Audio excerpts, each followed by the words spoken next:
It is Friday, August 23rd, 2024. This is another edition of Baseball Today, presented to you by 5 Hour Energy. That is my man, Trevor Plouffe. I am Chris Rose, producer Dan along for the ride as well.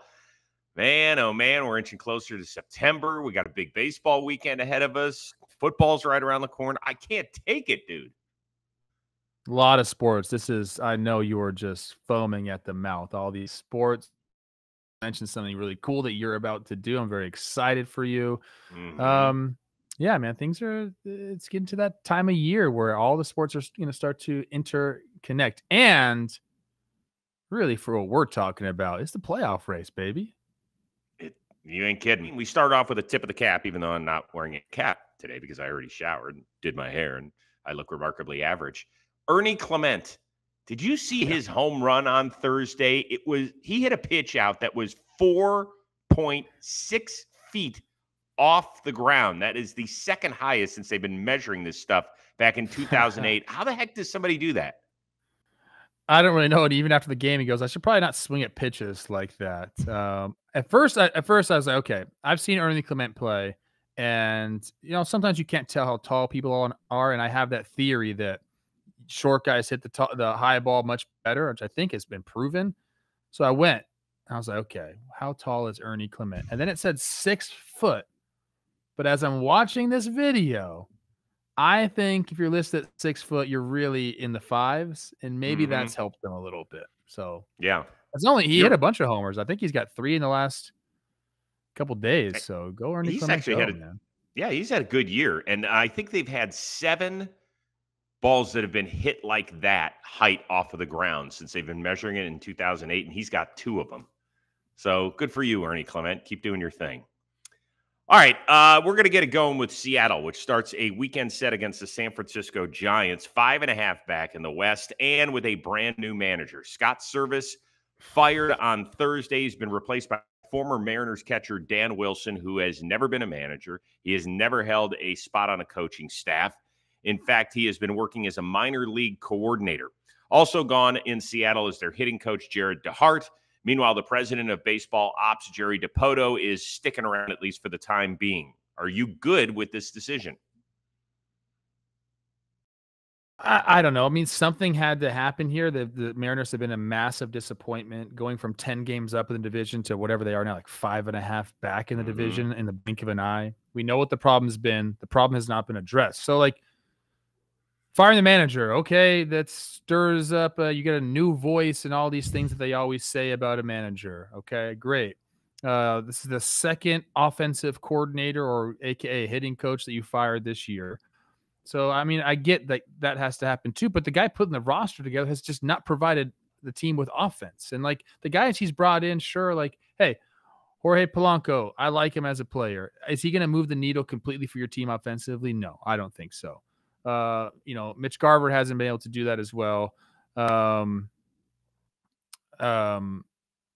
Arozarena, I'm happy they brought him over, but is he enough to completely change the offense? I mean, I think they needed to go out and change this in the offseason, not wait for the trade deadline. I know they tried to do some things, but it just hasn't really worked out. So I think my take on it is these are, not scapegoats, because I think that they probably do need to have some different voices there and just different, as far as the hitting coaches go.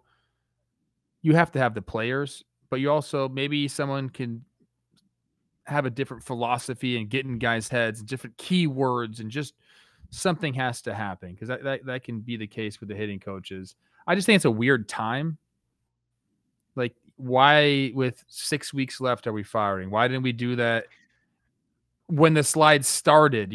This has been going on for a while. They could have done that weeks ago and then had more of a chance to say, hey, let's get back in this. They say they still want to compete. They say they're still in this thing, but I think if they thought this was going to make a difference, if Jerry Dipoto was like, this is going to make a difference, it's going to spark the club, I think it's too little too late, Chris. Well, here's the deal. Jerry Dipoto is doing everything he can to save his job. And I'm not so sure I don't know if that's going to work. Now, I actually think that Dan Wilson has a future with the Seattle Mariners. He's obviously beloved in that organization as a player that was there. Not an interim manager. They said he's the manager now. I know. Well, but they have to do their due diligence. Like if there's somebody who's available that they feel like can really change things. But I agree with you. I think that he is the guy moving Yeah. forward. And I don't know if Jerry Dipoto is going to have a seat at the table. And I got to be honest with you, after a decade there, I'm not so sure he should be at the table anymore, right? I mean, they did try some things that felt like more on the periphery. But Yeah. let's call it what it is. Like Julio Rodriguez has not been a Yep. star. Yep. He had over the last 2 seasons, he had one good like 2-month run, and that was last August and September. And other than that, he has not come close to what we saw out of the gate. Now, he's a young kid and he's a great kid and he is the face of that franchise. But you know what? You got to start looking like it on the field. Like he has got to be the guy who's like, get on my back. Let's go. I'll get us through those rough waters. And the trades have not worked out. Rosarania has 1 homer since being acquired. Justin Turner has a sub 600 OPS. Those guys you talked about, Garver, Haniger, Polanco, all have OPSs under 700. Worst batting average of any team that is thinking of contending. They've got the best ERA. They're wasting a pitching staff. And part of this is on Jerry Dipoto. He was so he wanted to hang on to all these pitchers. Sometimes you got to move one. If you're going to go get, you got to move them. Yes. I mean, should they have tried for Juan Soto this year, even if he was going to walk? Possibly, because you know what it might have done? Might have saved somebody's job, including his own. Yeah, no, I get things like this happen when you underperform the way the Mariners have underperformed. It just seems the timing of it is crazy. And then obviously, I don't think this is Dipoto's fault. But the way that Servais learned about it was like on the news channel. These guys are like former teammates together and didn't get to hear it from the source himself. That was kind of brutal. But that's the way of the world. I don't think that's Dipoto's fault. To me, the biggest thing is the timing of it. What's the point now? Honestly, you should have done it. They think that a month ago. They still think that they've got a chance, and that's the big deal. So we'll see. Paul Skenes, dominant again as the Buccos blank the Cincinnati Reds 7-0, 6 shutout innings, 2 hits allowed, 9 Ks, only 1 walk. Now, Pirates manager Derek Shelton said there had never been any immediate plans to shut Skenes down. This was before he threw those 6 shutout innings. How we monitor that, Shelton added, whether it's an innings limit or a workload limit per game, we'll be thoughtful about that. In your opinion, what should the Pirates do? Well, I caught a bunch of crap for saying the Pirates have to be thinking about shutting Paul Skenes down. All I said was they have to be thinking about it because clearly they are. I was right. Like they were having discussions. That's all I said. I didn't say they needed to do it. So if you're asking me like what I think, what I would do if I was in control of this situation, I think that you have to, there's so many things you can monitor, just let's make sure the velo is still there, which it has been. Everything looks good. You have to be talking to Paul, asking him how he feels. And you had to have developed a relationship where he's telling you the truth. So I think you have to do that. And then the next thing is you have to think about the future. So the future doesn't mean you have to shut him down. In fact, I think it might mean the opposite. I think he does need to pitch into September. He's going to have to do that. Where the Pirates want to be, he's not only going to have to pitch into September, he's going to pitch into October. So I think we're going to see, and this is what I would do, we're going to see, I believe we're going to see him finish out the year. They might at the end of the year, maybe like September 20th, say, hey, he's done pitching for the year. But I think he needs to get into September, throw some innings. I think he'll start to come out of games a little bit earlier. They won't try to stretch him out to get a victory. I don't see him sitting at 98 pitches going back out there for the 7th inning. Like I just don't see that. Like I think he's going to stay pretty small on the pitch count. I think that's kind of the way to approach it. Let him keep his schedule, pitch into September, just so he has that feeling.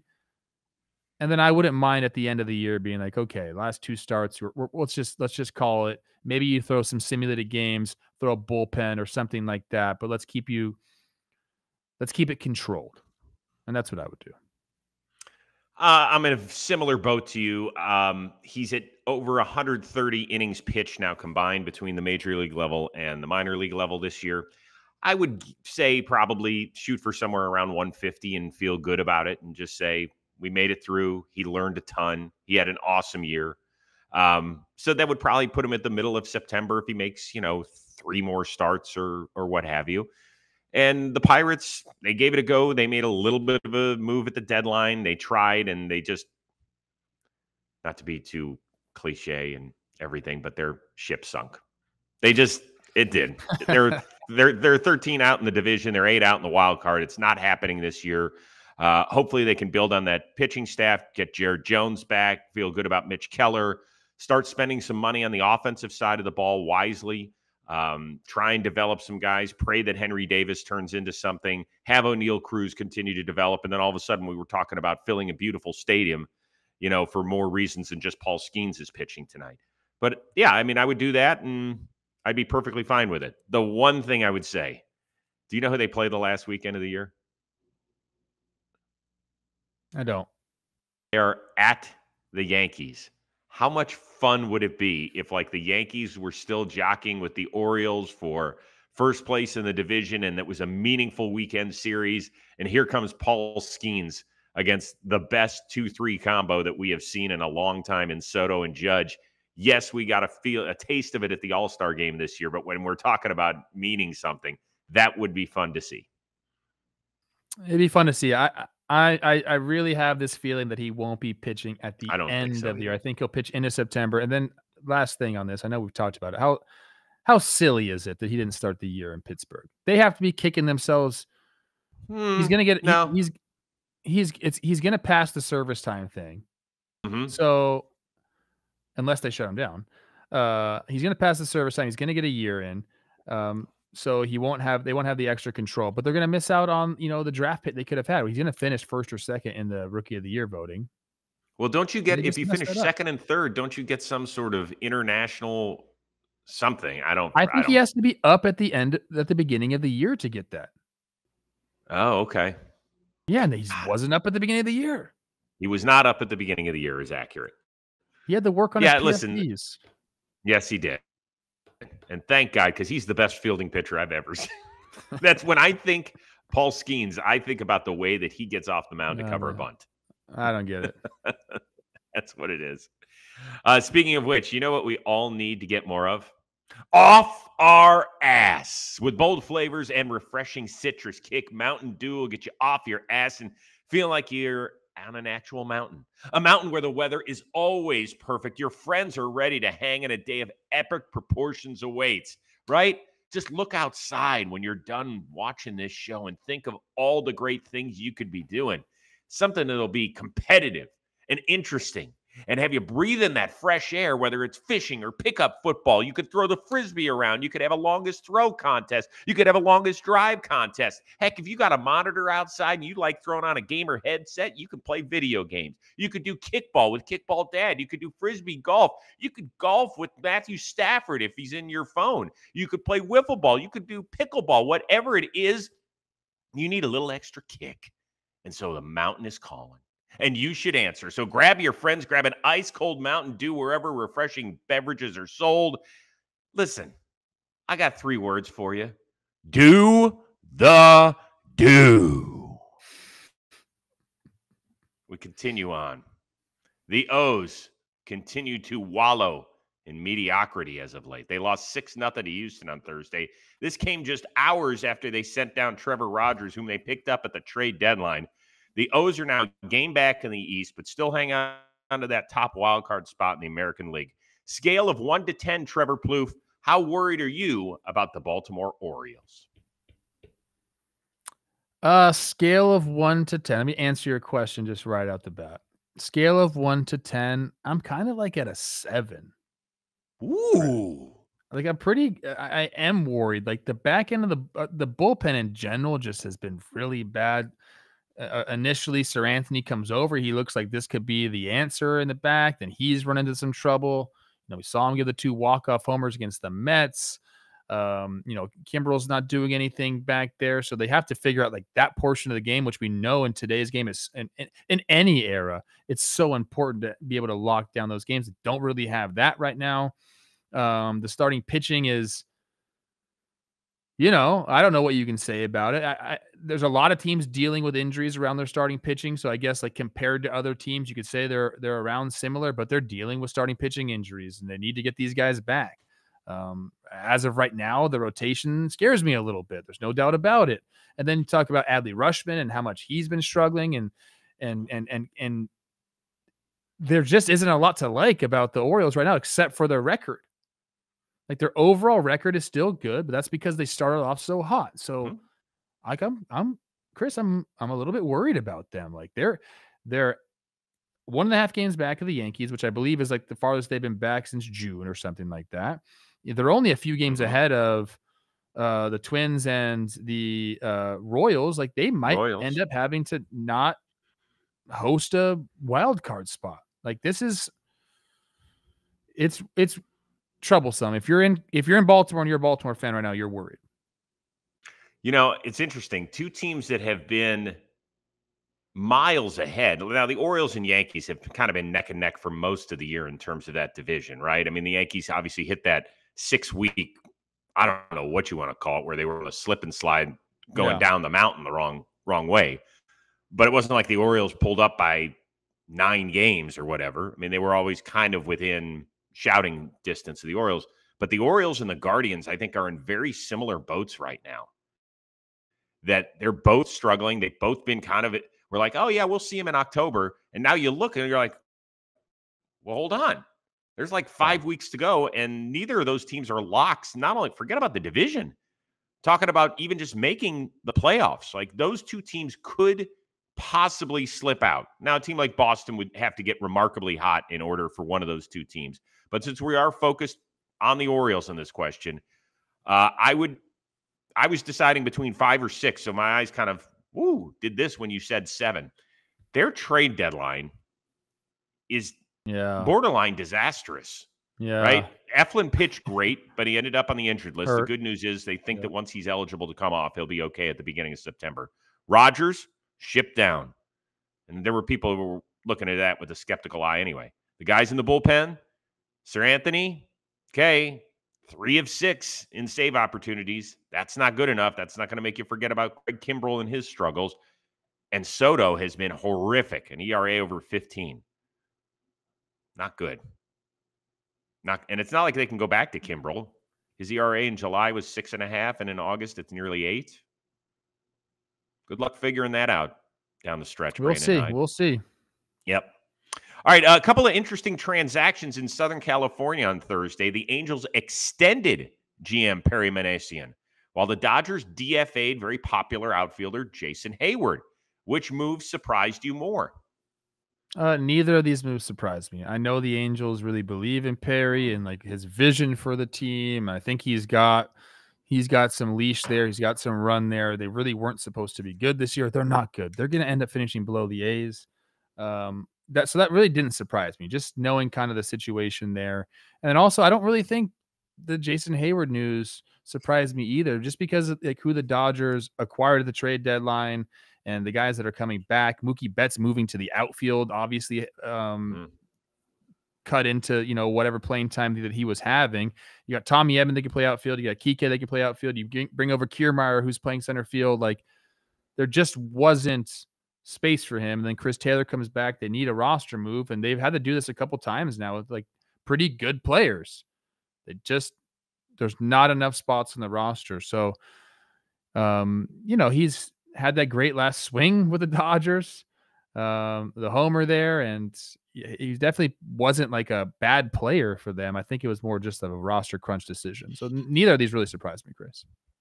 Yeah, that was a roster crunch. It stinks because he's a good dude and well-liked and popular. And if it came down between Heyward, Kiermaier, Chris Taylor, like some sort of combination of that, Taylor obviously gives you the positional flexibility. You can play him all over the diamond if you need to.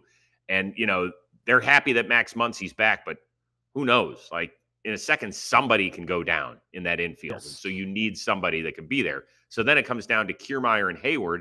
Heyward's OPS is like at least 100 points higher than Kiermaier's, but Kiermaier is a true center fielder and one of the best that we have seen in the last couple decades. So that is, we know that a lot of teams value defense, the Dodgers in particular, Like they're willing to give a guy who's not great inside the batter's box as long as you go catch everything in left center and right center. Exactly. So but I am curious about your thoughts on Perry Minasian because I just want to read this to you. Okay. According to MLB.com, they just came out earlier this month with their new farm system list. The Angels are 29th. Now, here's the teams from 25 through 30. Kansas City, Texas, Atlanta, San Diego, the Angels, and the Astros.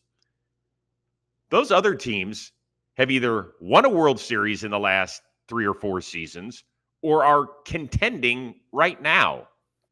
The only one that's not, the Angels. So if you stink, you better have guys that are, on the cusp of helping you shortly. Or you better be in contention, right? I mean, like, Perry, what are we doing? Yeah.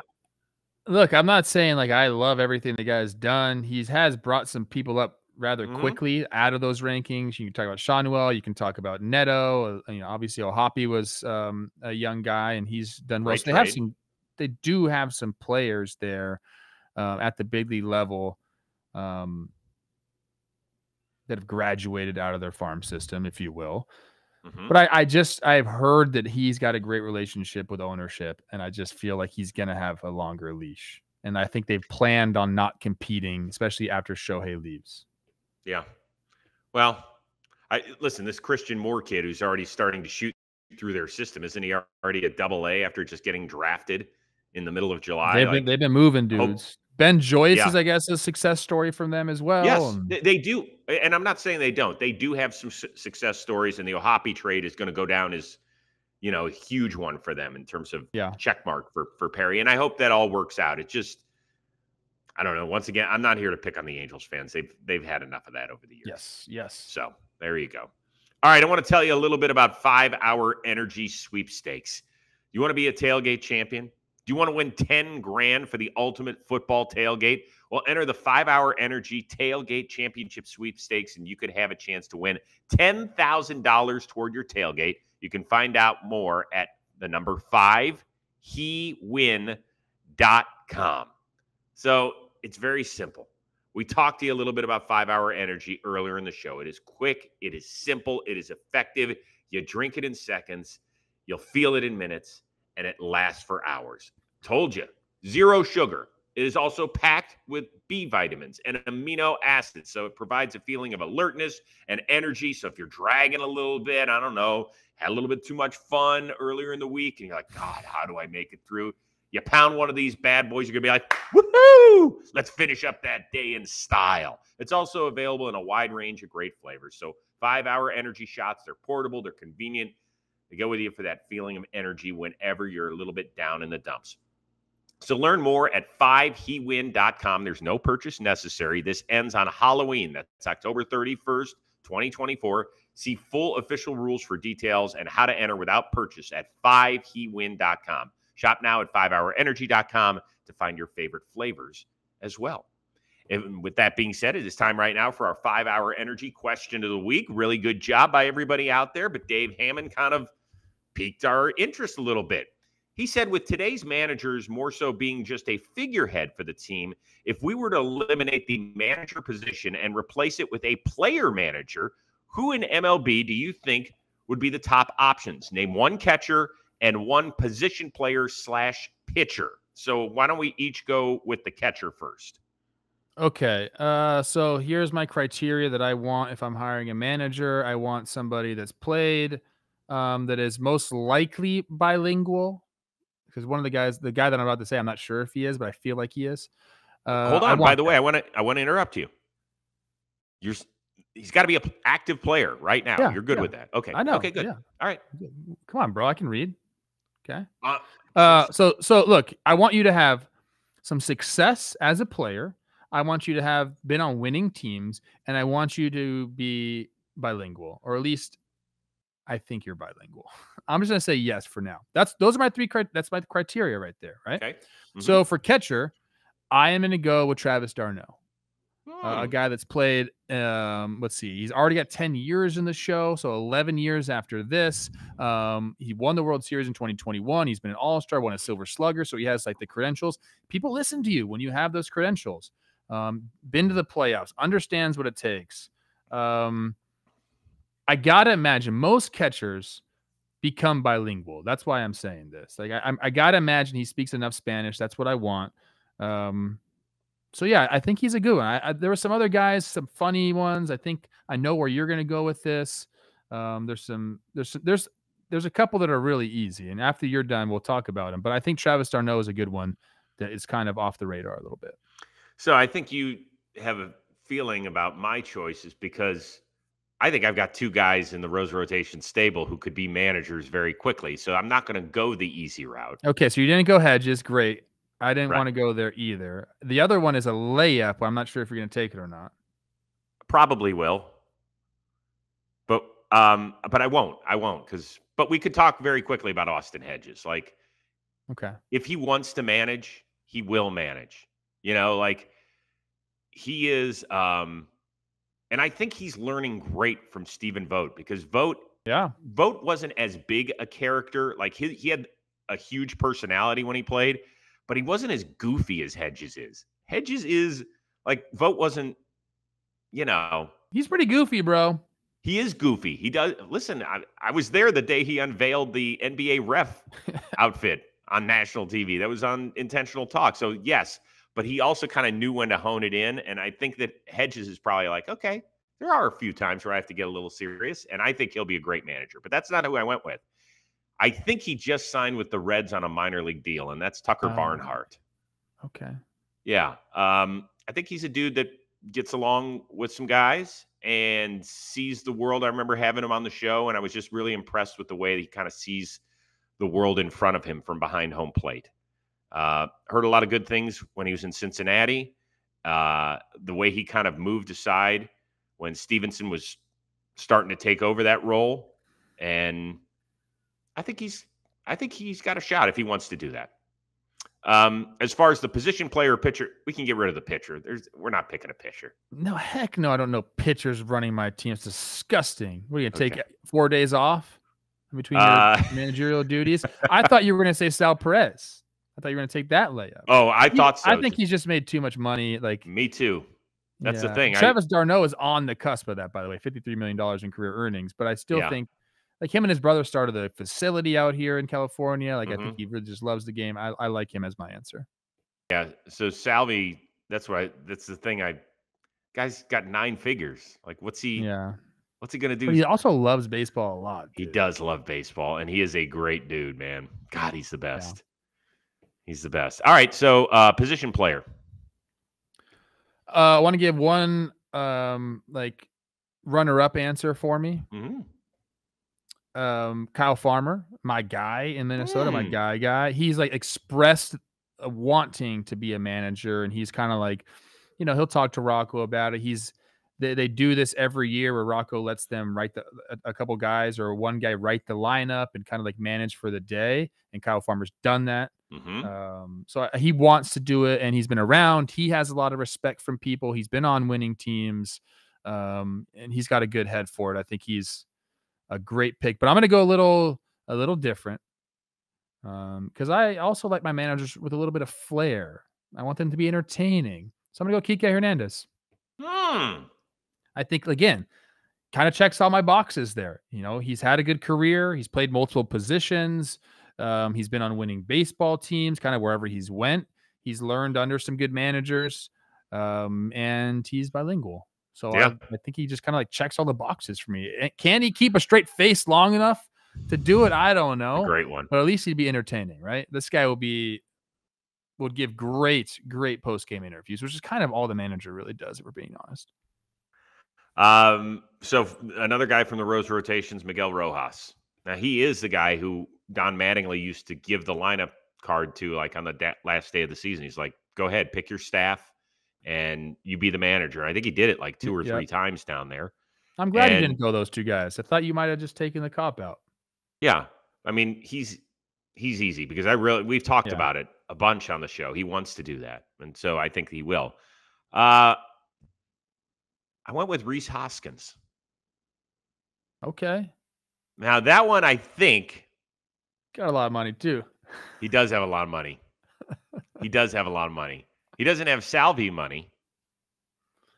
Well, now I got to guess. I don't know off the top of my head. Well, the injury kind of set him back.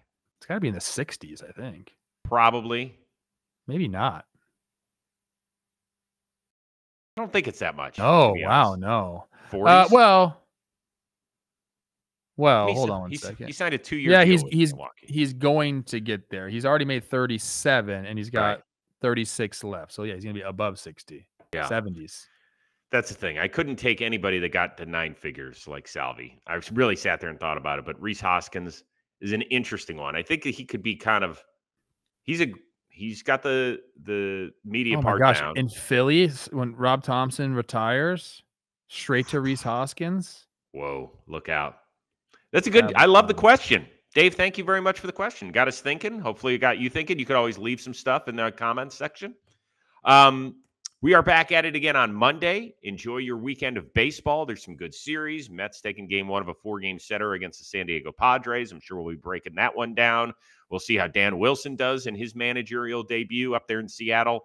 Got a lot going on. Enjoy your favorite team, your favorite players. Aaron Judge, maybe he gets to 50 this weekend. We'll see. Never count that guy out. For our one-of-a-kind producer, Dan Rourke, the uber-talented Trevor Plouffe, I am Chris Rose. We will see you Monday here on Baseball Today, presented to you by 5 Hour Energy.